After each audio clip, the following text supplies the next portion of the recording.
I had asked a lot of people in my family for a chance, because this is what I was really trying to do. You know what I'm saying? Like, can y'all help buy me a beat? I really want to rap, you know what I'm saying? A lot of them just wasn't taking me serious. Like, you better go get a job, what you trying to rap for, and all this other stuff. Right. And she believed in you. She believed in me. She was the only one. That first day out video, she paid for the video, bought the outfit I had on in the video, everything. Everything changed when it came to Joba Brown, better known as JB, a 41-year-old music manager, proud aunt, and the only person who never stopped believing in her nephew's wild dream when everyone else turned their backs. She wasn't just family, she was the one who pushed him to chase something bigger than the streets, even when it seemed impossible. But on August 20th, 2019, Detroit's East Side woke up to a nightmare. JB was found dead in the back seat of a black Chrysler 300, her body hit with multiple gunshots. A scene straight out of a movie. And here's where things get chilling. Her nephew was sitting right in the front seat, untouched. Not a scratch, not a single bullet hole. How does something like that even happen? Before we get into the wild conspiracies, courtroom chaos, and the shocking accusations that would flip the hip-hop world upside down, ending with a hung jury in 2025, we gotta rewind to where this heartbreaking story really starts. Terry Sanchez Wallace Jr., born March 23, 1994, the world would later know him as T Grizzly. Coming up from Detroit's toughest blocks, this man's early life was nothing short of pain stacked on pain. His mom got locked up while he was still a kid, just trying to figure life out. And in 2012, tragedy struck again when his father was shot and killed. With no parents to lean on, Terry had to grow up fast. Real fast. With nowhere left to run and barely any real chances for a young black man coming out of Detroit's most forgotten neighborhoods, T Grizzly tried to take the high road. He enrolled at Michigan State University, hoping education could pull him out of the cycle that had trapped so many before him. But the streets had a powerful grip. Survival wasn't just a choice, it was a necessity. The money, the struggle, the pressure, it all came crashing down too fast. Eventually, T dropped out and slid back into the street life that had raised him. In 2011, his hustle took a dark turn. He got arrested in Kentucky for armed robbery, a desperate move that landed him nearly 3 years behind bars. But instead of breaking him, prison gave him something most people never get: time. Time to think, time to plan, time to dream about something bigger than pain and poverty. When T finally walked out those prison gates in 2016, he came out a different man. Every scar, every loss, every sleepless night turned into fuel for his music. He poured his entire soul into his first track, First Day Out. Raw, emotional, and brutally real, the song exploded online, racking up millions of views on YouTube and putting his name on the map overnight.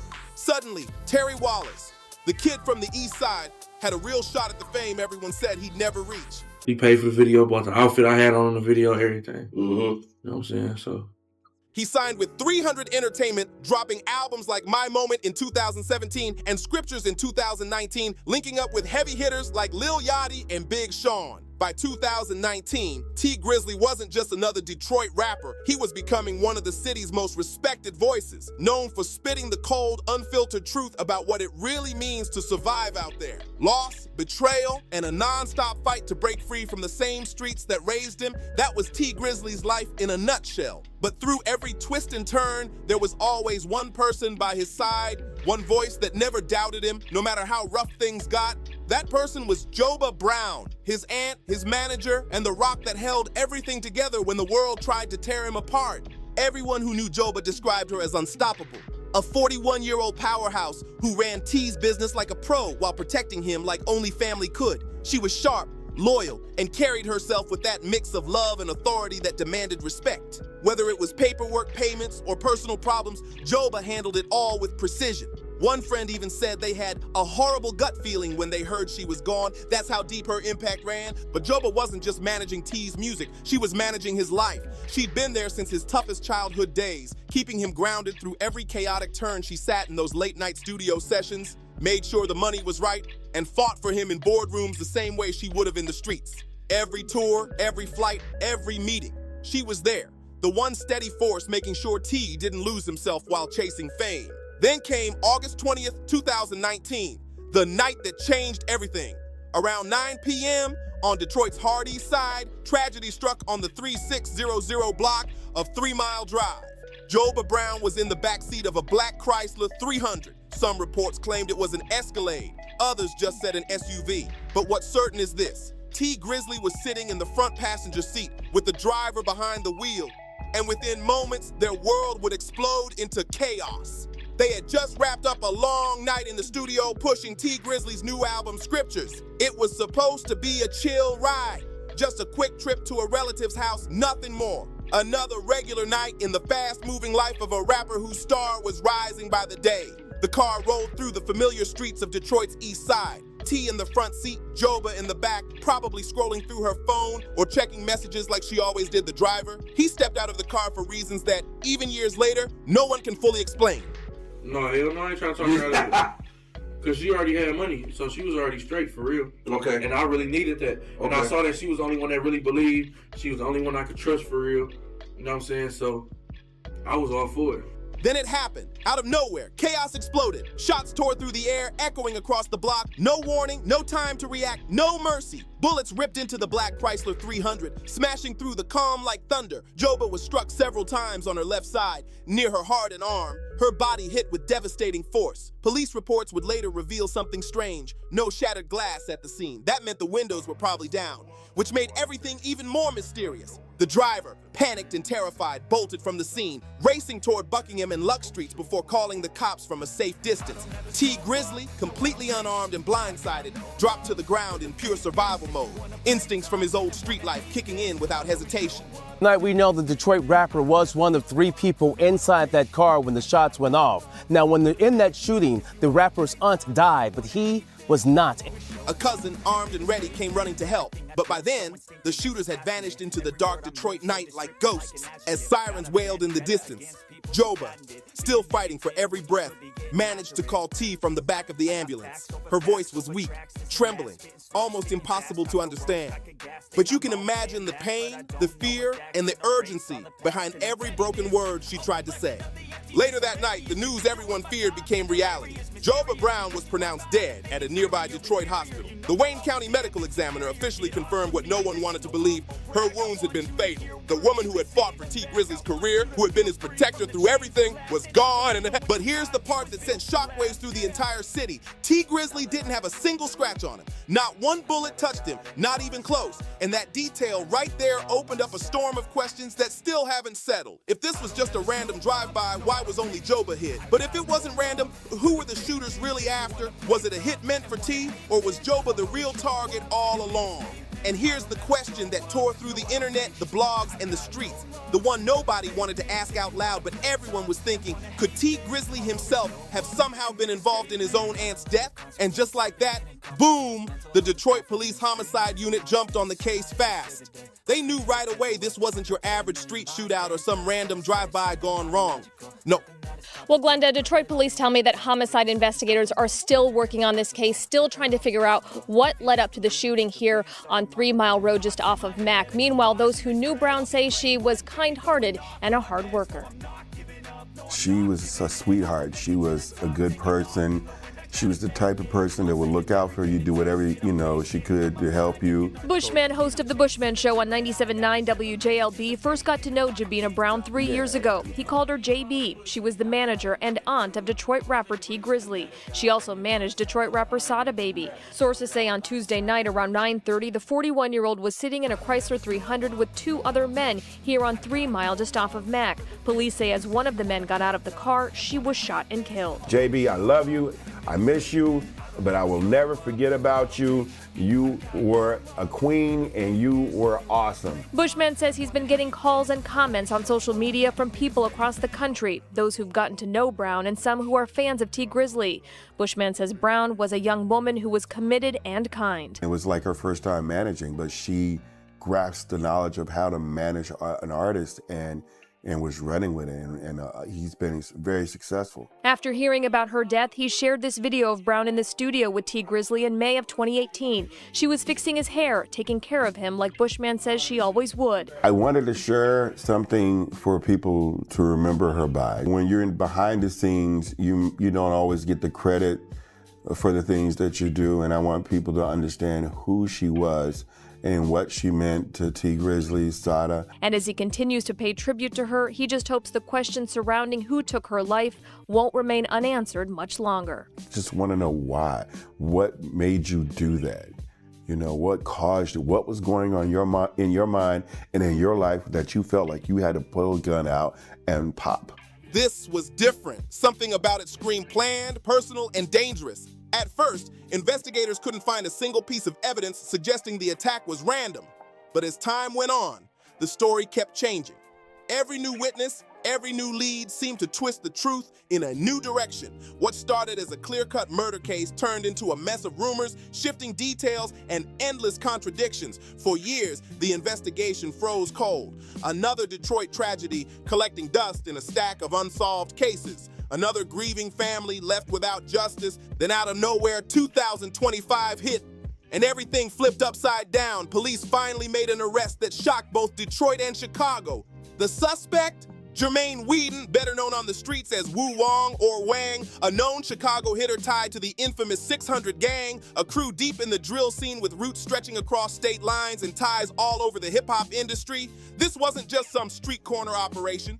These were people with serious connections and a long history of violence and territorial beefs that had already claimed multiple lives. Prosecutors hit Whedon hard, first-degree premeditated murder and multiple weapons charges. The evidence, mostly circumstantial, yeah, but when put together, it told one chilling story. Phone records placed Whedon near the 3,600 block of 3 Mile Drive for nearly 2 hours before the shots were fired at 9 p.m. that night. Every minute he stayed there made the case against him look colder, calculated, and far too deliberate to be coincidence. 2 whole hours. That's how long the suspect's phone stayed near the scene. 2 hours that screamed one thing: surveillance. Whoever pulled this off wasn't moving reckless. They were patient, plotting, and waiting for the exact moment when their target would drop their guard. That level of timing doesn't happen by accident. It takes planning. Investigators also linked a stolen blue Nissan Versa to the getaway, a car that matched what multiple witnesses described speeding away that night. Messed up and complicated, but he didn't testify. He was able to get out of it by Fifth Amendment. Does that mean that he backdoored his act? Not necessarily. Not really. It doesn't really mean it. You really can't draw any conclusions from it. That's exactly the reason they let you use it, because you could say something that someone could think means one thing, and it's not evidence or proof. Sounds like they have a very weak case. They have multiple theories that are kind of revolving around through it. And here's where it gets wild. The car was tied directly back to Jermaine Whedon, even though nobody actually saw him behind the wheel at the exact scene of the crime. Still, all the clues pointed his way. Then came the smoking gun. Literally. During an unrelated arrest in Chicago just 2 months after Joba Brown's murder, cops found a .40 caliber Glock 23 on Whedon. When the ballistics team ran it through the National Integrated Ballistic Information Network, the results were jaw-dropping. A perfect match to the shell casings found on 3 Mile Drive. That meant this was the weapon that killed Joba Brown.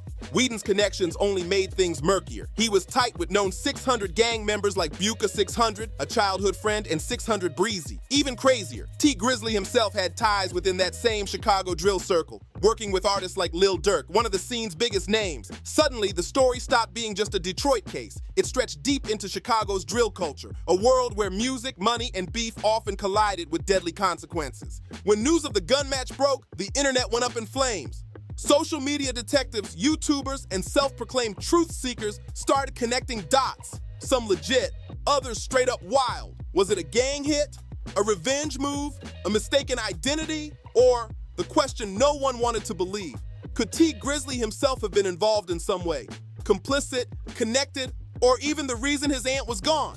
After nearly 6 long years of silence, pain, and unanswered questions, the long-awaited trial finally began in July 2025 inside the Wayne County Circuit Court. For Joba Brown's family, it had been 6 years of sleepless nights, 6 years of waiting for justice that always felt just out of reach. Meanwhile, the internet had gone wild with rumors, theories, and accusations that spread faster than anyone could control. The beef do you having a lot of beef out here? I ain't got no beef out here. Niggas just don't like me. Why you think? Why would they?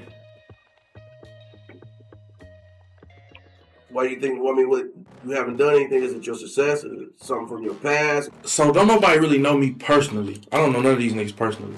So you can't have no personal problem with me. You feel me? So what other reason is it to not like me besides what I got going on? That's just the way I feel about it. You feel me? Well, man, look, Like you see how we kicking it right now? Yeah. Most of the people that don't like me, we ain't even had this. You see what I'm saying?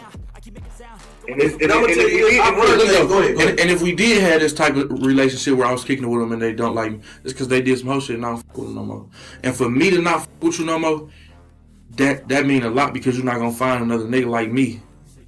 You will never find it again. 5,000 years ago by, there'll never be another person like me. And I ain't even talking about just what I got, I'm just talking about like my heart. Type of person you are. You feel me? Jury selection kicked off on July 15th, followed by days of careful testimony and evidence hearings. By July 24th, prosecutors from the Wayne County office laid everything out like clockwork. Every text message, every timeline, every forensic clue. They presented the cell phone data, the stolen blue Nissan Versa, and most importantly, the ballistic match tying Whedon's Glock 23 to the murder scene. The prosecution's case was tight, bold, and crystal clear. They claimed this wasn't random. It was premeditated down to the smallest details. But Whedon's defense team wasn't backing down. They threw out a stack of pretrial motions, attempts to suppress evidence, quash information, and even a last-minute emergency motion, all denied by the judge. When it came time for their main argument, the defense hit the courtroom with something totally unexpected, a shocking claim that could change everything. Their argument?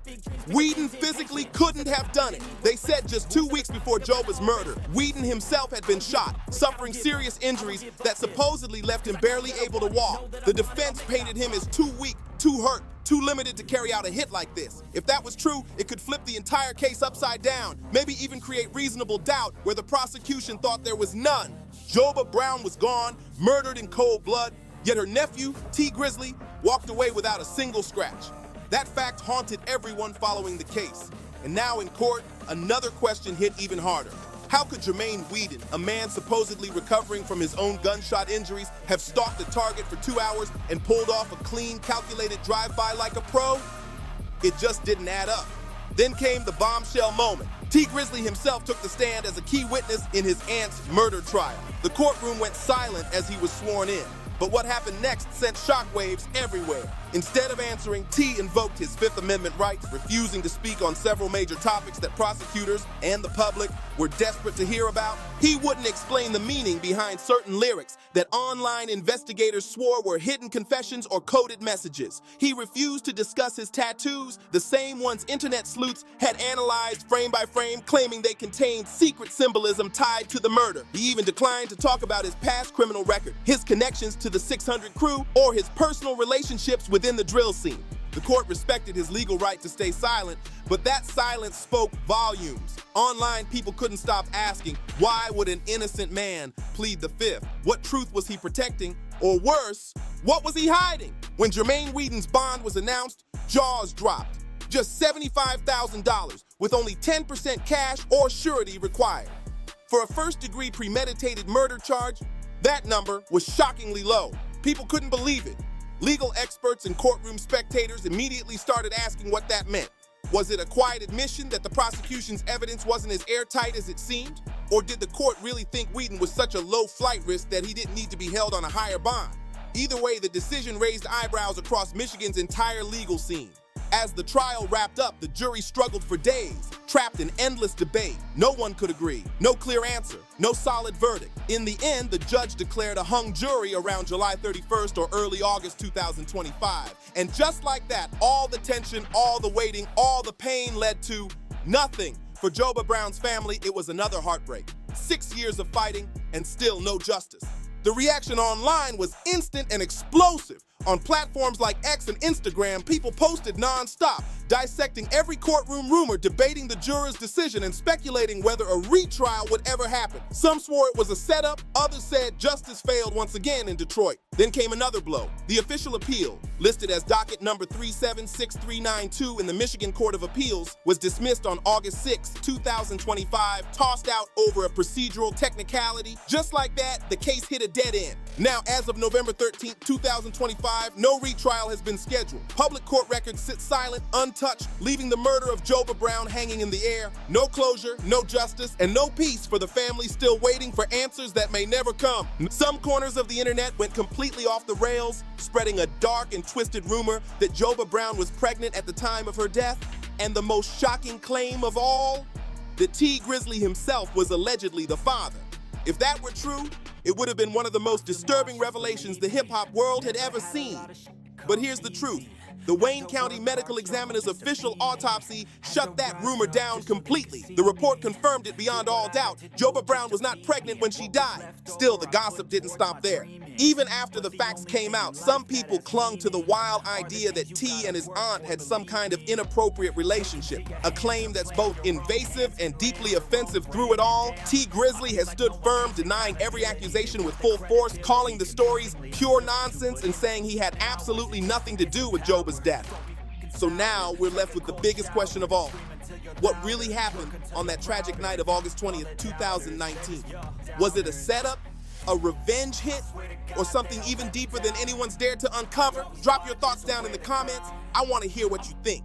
And don't forget to like, subscribe, share, and hit that notification bell so you never miss another deep dive like this.